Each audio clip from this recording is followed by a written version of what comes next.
Ang kwentong ito ay hango sa totoong buhay. Karanasan ito ni Balwig.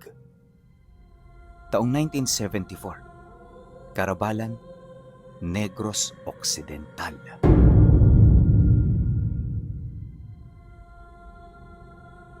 Noong mga panahong ito, nasa edad 19 anyos pa lamang si Balwig. Binata man kung maituturing, aminado siya na wala pa siya gaanong ideya sa realidad ng buhay. Basta noong mga panahong yan, iisa lang ang ibig niyang gawin at ito ay palaging makipaglaro sa kanyang mga kaibigan. Hindi man kasi sa pagmamayabang pero kahit papaano, may kaya sa buhay ang pamilyang kinamulatan niya. Yon ang dahilan kung bakit ni minsan hindi niya naranasan ang buhay ng mga ordinaryong bata. Ito rin ang dahilan kung bakit karamihan sa mga magulang ng kanyang kaibigan ay parang anak na niya kung ituring. Bagay na kinalakihan niya. Ngunit habang tumatanda itong si Balwig, may mga bagay nang ipinagbabawal ang kanyang mga magulang. Una, gusto ng kanyang ama na wag na siyang gumala sa oras na tumutungtong ang 3:00 ng hapon. Kinakailangan ding makikita na siya nito sa loob ng bahay pagkatapos ng trabaho nito bandang 5:00. Ikalawa, ayaw nitong gumala siya ng gabi at ang pinaka-importante sa lahat, kahit na anong mangyari, wag na wag siyang tutungo sa dulo ng baryo kung saan nakatira ang matandang manggagamot na kilala noon sa pangalang Lauryo. Matagal na niyang naririnig ang tungkol kay Tandang Lauryo Pinuno, pero ni minsan hindi niya pa ito nasilayan. Dagdag pa niya na wala siyang ideya kung sino ang matanda, pero ayon sa tatay niya, isa itong mapanganib na tao na dapat layuan nila. Mariin din itong inilahad, ubod ng sama ang matanda, kaya kapag narinig niya ang tungkol dito, umuuwi na siya kaagad. Ngunit dahil sa may edad na siya, di niya ito gaanong pinaniwalaan. Batid niya na meron itong dahilan kung bakit nito sinisiraan ang matandang hindi naman niya kilala. Isang hapon, habang naglalaro siya sa bahay ng kaibigan niya, na taong tumambay sa bakuran yung padre de pamilya nito. Oras kasi yon ng merienda, kaya para hindi sila magutom, ito na mismo ang nagdala ng makakain nila. Sabay-sabay na rin sila noong uminom ng kape, nang sa gayoy makapag-usap na rin kahit papaano. O Balwig, kumusta na ang itay mo? Pakisabi mamaya pag uwi mo. Ilista niya na kami sa mga makikisaka sa lupain ninyo. 2 araw na lang, anihan na naman ang palay. Sana hindi niya ako makalimutan. Wika nito sa kanya habang kumukuha siya ng tinapay. Nang marinig niya ang sinabi nito, agad naman siyang sumagot dito ng, "Sus, kayo pa ba, Tio Emilio? Siyempre naman kasama kayo ron. Para ko na rin po kayong pamilya eh. Tsaka, hindi naman kami nagpapasaka kung kani-kanino lang. Ang gusto lang namin kumita, yung mga taong malalapit lang din sa aming pamilya. Huwag ho kayong mag-alala. Kahit hindi nyo nasabihin, paniguradong kasama na kayo sa mga makakagapas." Sa pagpapatuloy ng kanilang pag-uusap, puro ng biroan ang naging sentro ng kanilang mga paksa. Halos mamatay-matay sa kakatawa noon si Balwig dahil sa mga bugtong na ibinabahagi ng ama ng kanyang kaibigan. Ilang minuto pa ang lumipas, bahagya itong napahinto matapos itong abisuhan ng kinakasama nito na tutungo na sila sa bahay ni Tandang Lauryo. Ang dahilan kung bakit sila roon pupunta ay dahil sa nagdadalang tao ito. Kailangan itong makakuha ng mga pangontra upang pangilagan sila ng mga aswang sa paligid. Nang marinig niya ang tungkol dito, agad naman siyang niyaya ng kanyang kaibigan na sumama. Nababahala man, hindi niya maipagkakaila na gusto rin niyang makita ang matanda. At para hindi ito malaman ng kanyang mga magulang, minabuti niya munang kausapin ng kaibigan niya ukol sa oras ng pag-uwi nila. Nang marinig naman ito ng tatay nito, agad naman yung nangako sa kanya kaya hindi na siya nakaangal pa. Basta ang sabi nito, uuwi sila noon bago sumapit ang 3:00, tapos man o hindi ang gamutan. Dagdag pa nito na, hindi yun problema, lalo pat nauunawaan nito ang dahilan ng takot niya. Dahil sa sinabi nito, dali-dali naman silang umalis. Sa kanilang paglalakad, napag-usapan nila ang tungkol sa dahilan ng kanyang ama, kung bakit hindi nito pinangingilagan ang matanda. At sa salaysay ng ama ng kaibigan niya, nalaman niya na dati pala itong disipulo ni Tandang Lauryo. Mariin din itong inilahad na nung kabataan pa ng tatay niya, walang-wala rin yun sa buhay. Ngunit nang magsimula itong dumikit sa matanda, mabilis ang naging pagginhawa nito hanggang sa nagkaroon na ito ng kinakasama. Pagtatapat pa nito sa kanya na, yun lang ang mga nalalaman nila, pero posibleng may pinagmula ng galit ang hindi pagkakaunawaan ng dalawa. Nung magkahiwalay kasi ang ama niya at ang albularyo, hindi na rin ito ipinagsabi ni Tandang Lauryo. Basta ang ginawa noon ng matanda, manatiling tahimik at umiwas na lamang sa kahit na sinong binatilyong nagnanais na maging disipulo nito. Nalaman din niya na balak ng matanda na dalhin sa kanyang hukay ang lahat ng aral, buhat sa mga naging kabiguan nito. Matapos naman niyang marinig ang tungkol sa bagay na yon, hindi niya maiwasang kilabutan. Hindi niya kasi sukat akalain na minsan palang naging antingero ang kanyang ama. Aminado rin siya na wala na siyang kaide-ideya ukol dito sa kadahilanang noon pa man inakala niyang nagmula siya sa isang ordinaryong pamilya. Yan ang akala mo, Balwig.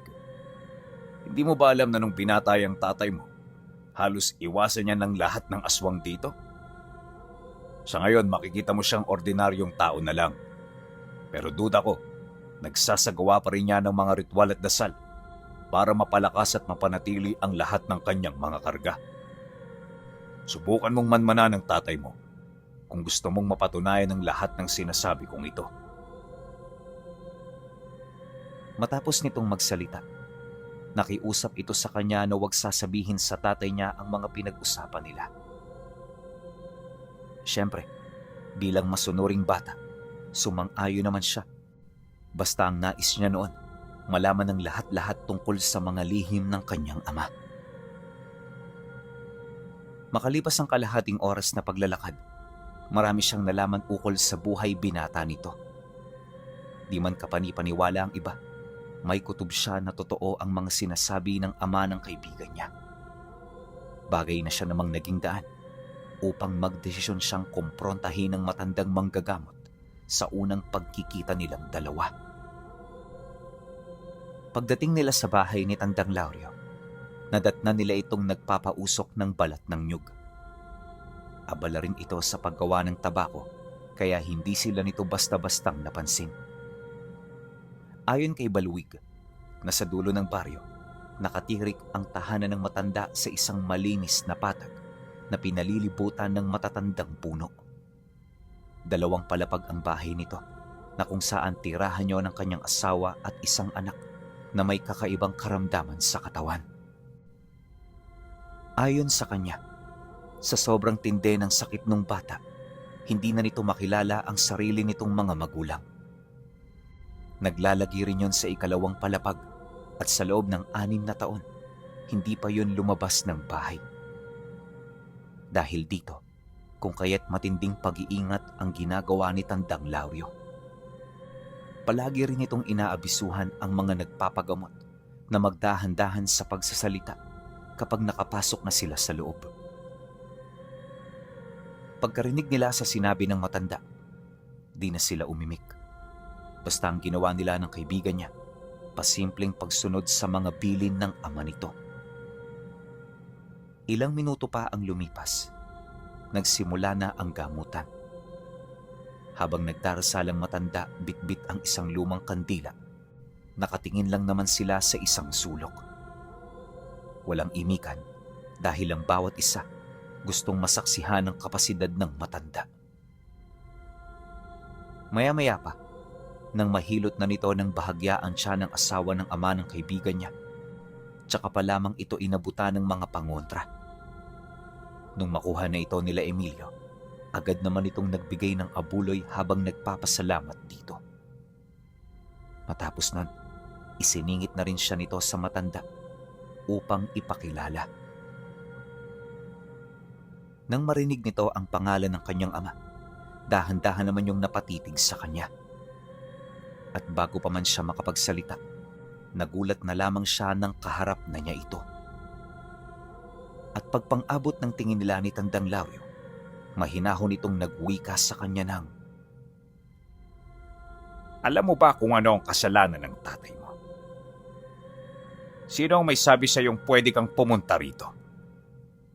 Hindi mo man lang ba naisip ang magiging kahihinatnan ng ginawa mong ito? Dahil sa sinabi nito, agad siyang napalunok ng laway. Unti-unti rin siyang namutla sa kadahilan ng hindi niya inaasahan ang mga ganoong kataga na magmumula sa matanda. Ngunit kahit nalilito, sinikap niyang maging matatag upang hindi siya mag-aktong mahina sa harapan nito.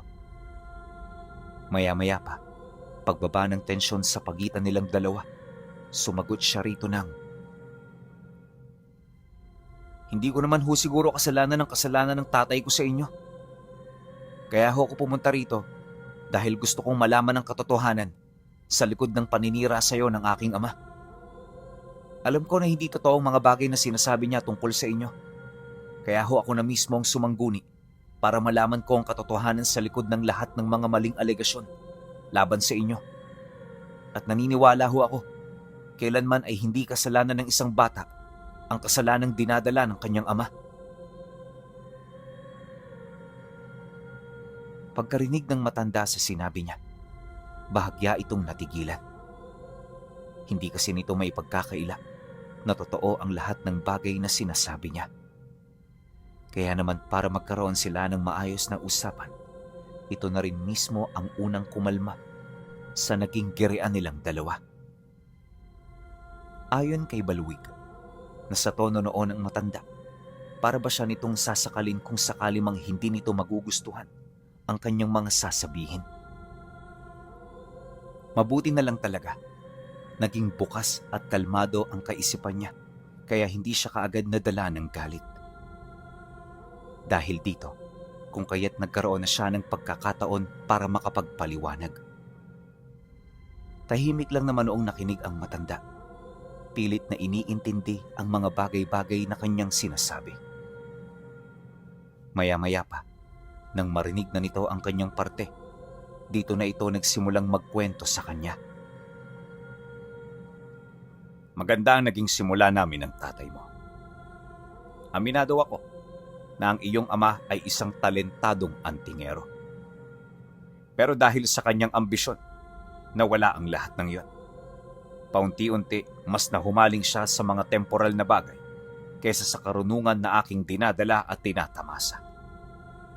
Napagtanto niya na hindi na ito mahalaga at ang tanging importante para sa kanya ay ang magandang buhay para sa binubuo niyang pamilya. Ikinagagalit ko ang ganun niyang desisyon. Kaya nang ipinagdalang tao ka, kung ano-anong salot ang ipinadala ko para lamang maturuan siya ng leksyon. Ngunit dahil sa pananampalataya ng iyong ama, nabigo ang ibig kong mangyari. At magmula noon, hinayaan ko na siya sa buhay na gusto niyang matamasa. Gayunpaman, hindi nawala ang galit ko dahil sa pagpapaasa niya sa akin noon. Matagal na sana akong namayapa kung hindi niya ako tinalikuran. Dagdag pa nito na, isang malaking kabiguan ang namagitan sa kanila ng tatay niya at kahit sa kabilang buhay patuloy itong dadalhin ng matanda. Matapos naman itong mailahad ang lahat-lahat, alam niya na hindi lang yon ang totoong dahilan. Marahil nagpipigil pa rin ang matanda na magsalita dahil alam nito na may mga taong makakarinig sa kanilang mga pag-uusap.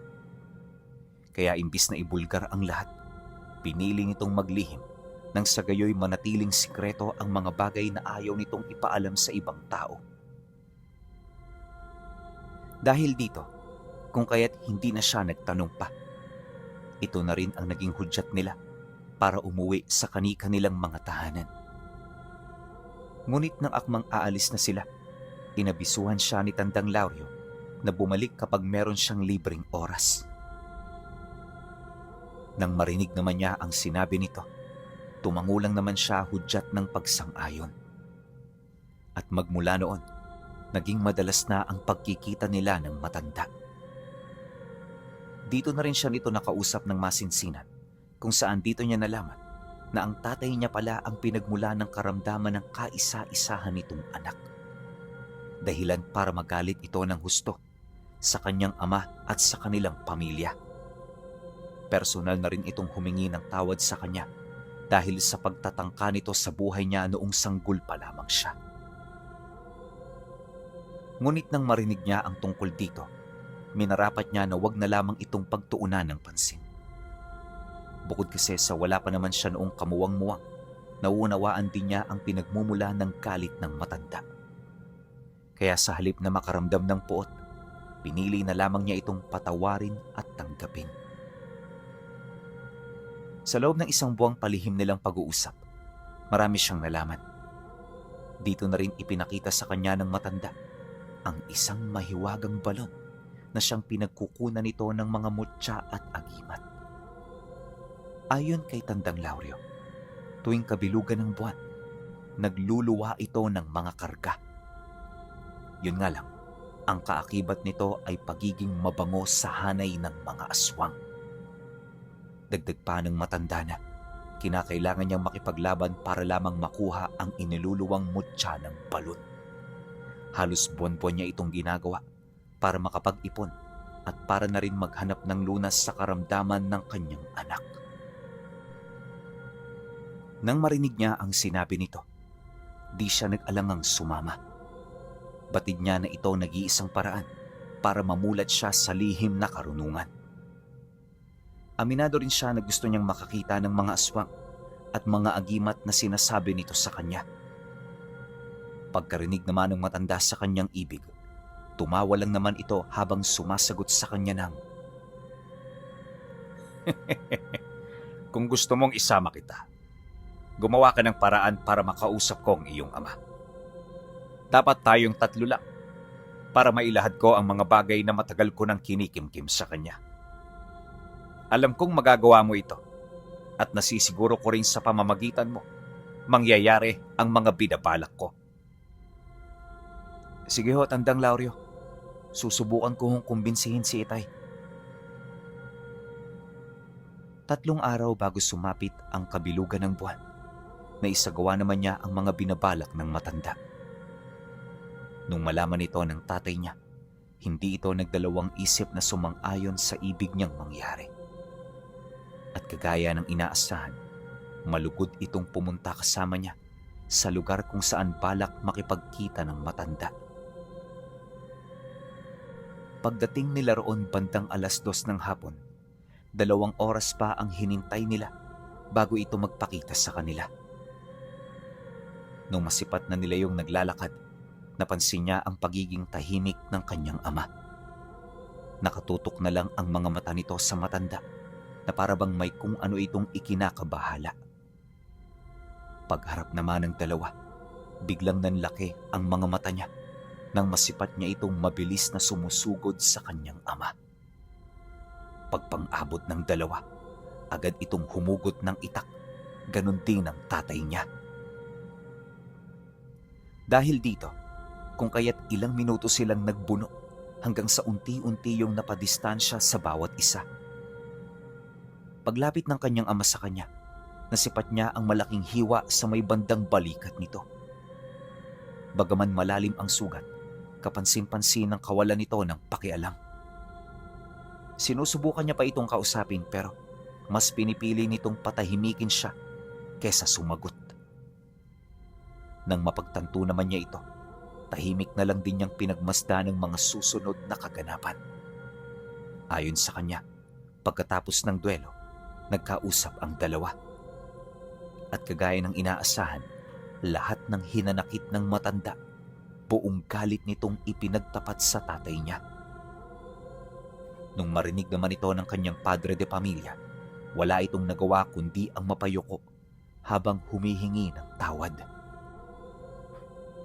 Nagsimula na rin itong humagulgol sa pag-iyak na para bang matagal na rin itong kinikimkim ang matinding kalungkutan buhat sa mga maling desisyon nito noong panahon ng kanyang kabataan. Sa loob ng ilang minutong pag-uusap ng dalawa, kahit papaano unti-unti na rin silang nagkapatawaran. Hindi nagtagal, dito na ito niyakap ng matanda habang nagwiwika rito ng, "Bilang naging ama mo noon, hindi ako nagagalit sa mga mali mong desisyon. Ang dahilan ng puot ko ay ang kawalan mo ng interes na makinig sa lahat ng bagay na sinasabi ko. Ay, huwag na nating pag-usapan ng nakaraan. Kahit anong gawin natin, wala na tayong magagawa para balikan at maitama ang ating mga pagkakamali. Sa halip, magsilbi itong leksyon para sa ating dalawa. At ngayon nagkausap na tayo, inaasahan ko na dito na rin magsisimula ang maayos at masaya nating pagsasama." Pagkasambit naman ito ng mga kataga, napatangulang naman ng tatay niya. Personal na rin itong humingi ng tawad sa matanda hanggang sa magkaayos na rin sila. Pagkaraan ng ilang minuto, nagdesisyon na silang tumungo sa bahay nito. Pagdating nila roon, nagkusa ang kanyang ama na isuko ang mutya ng kabute na paulit-ulit na hinihingi noon ni Tandang Lauryo sa kanya. Ang dahilan kasi ng tatay niya kung bakit niya ito isinoli sa matanda ay dahil may sakit din noon itong si Balwig. Kaya naman sa halip na isuko ito, pilit siyang nagmatigas dahilan ng pagkakasakit ng anak ng kanyang maestro. Nabanggit din ito na hindi niya inaasahan ng ganoong pangyayari, kaya maging siya man ay nagulat noong malaman ito.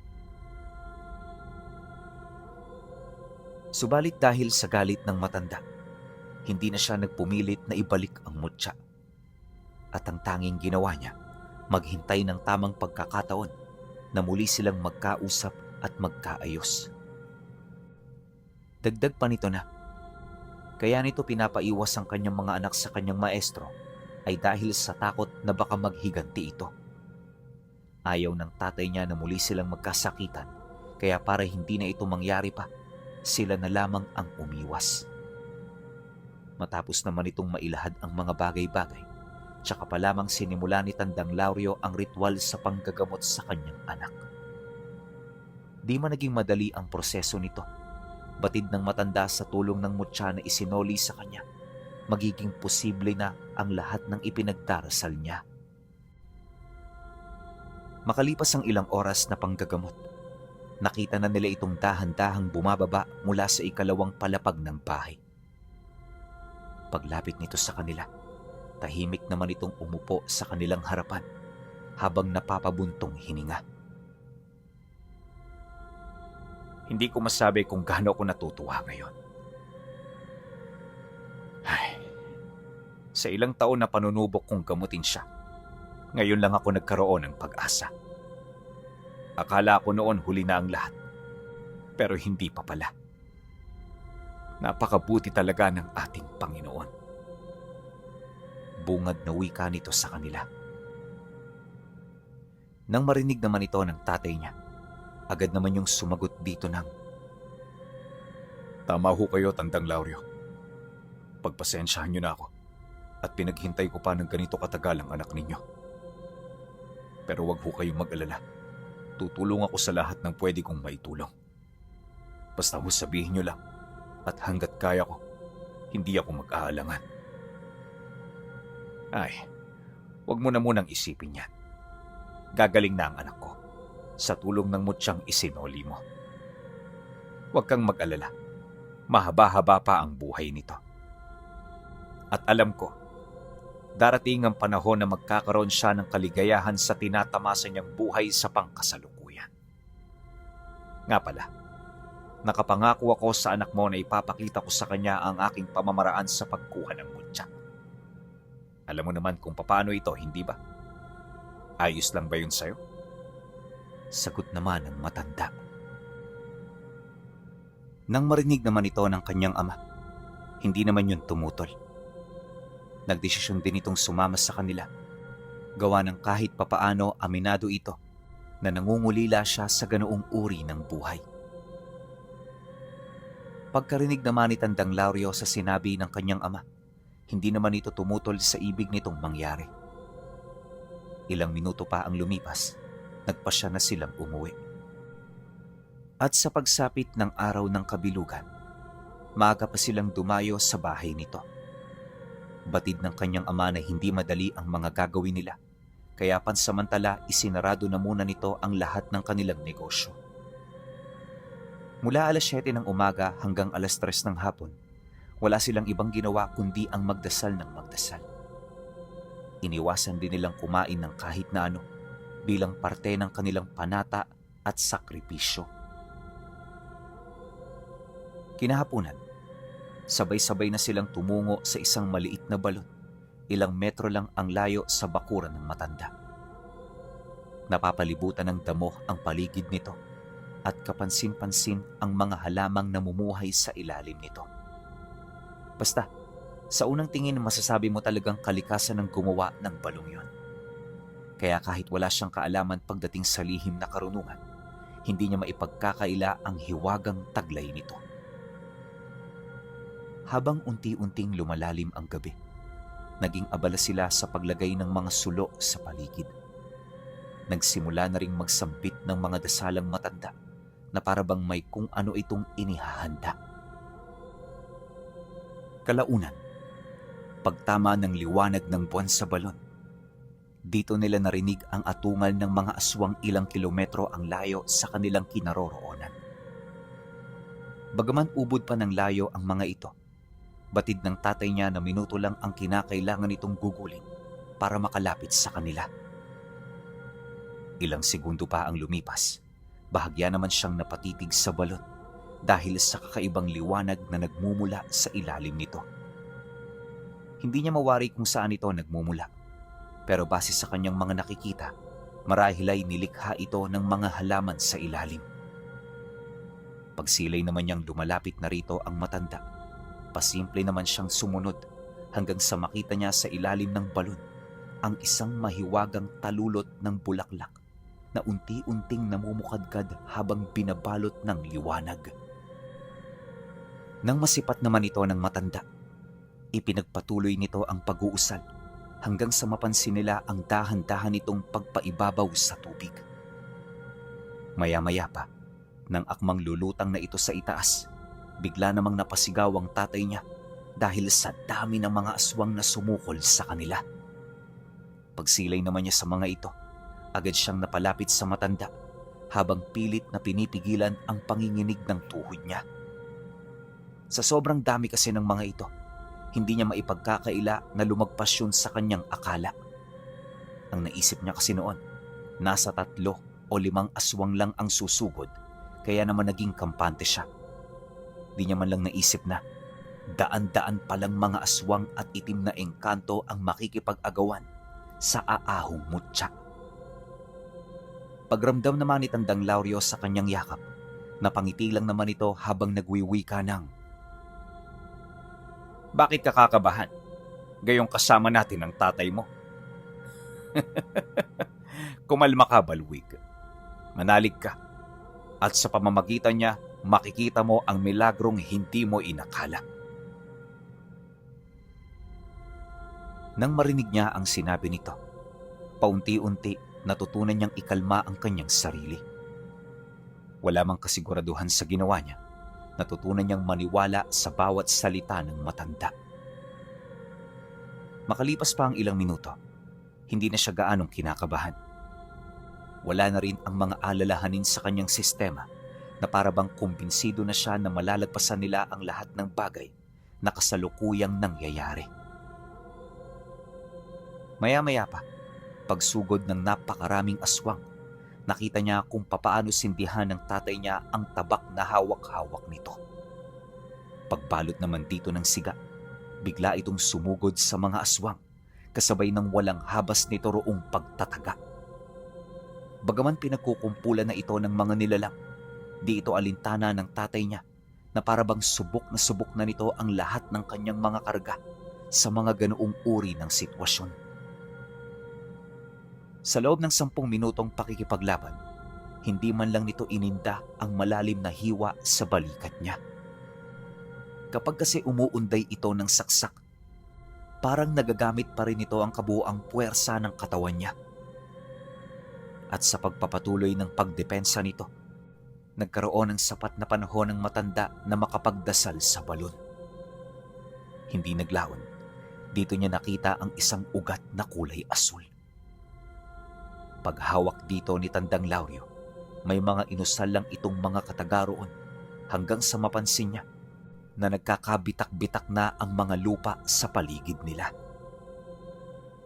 Maya-maya pa, may mga malataong nilalang na umahon sa kailaliman nito na mabilis na tumulong sa kanyang ama. Pagsili para naman ng mga aswang, bigla naman itong nagsipalit ng anyo hanggang sa maging katulad na nito ang mga nilalang. Dahil dito, kung kaya't napahinto na sa pag-atake ang tatay niya. Alam nito na nakontrol na ng kanyang maestro ang mutya, kaya wala na silang dapat na ikabahala. Ilang minuto pa ang lumipas. Napilitan na ring magsipulasan ang mga natitirang mga nilalang. Habang tumatagal, unti-unti na ring bumabalik sa katahimikan ang buong paligid hanggang sa wala na silang naramdamang kakaiba.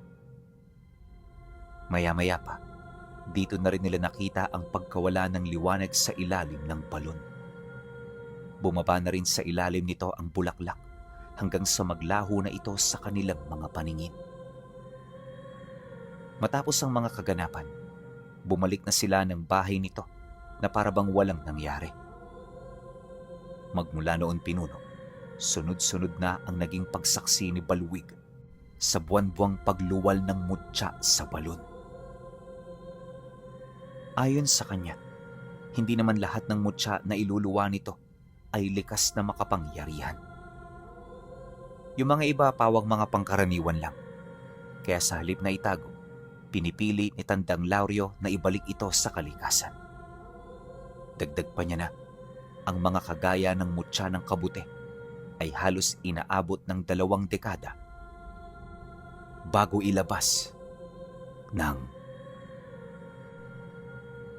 mahiwagang balon ng kalikasan na nagluluwa ng mga mutya.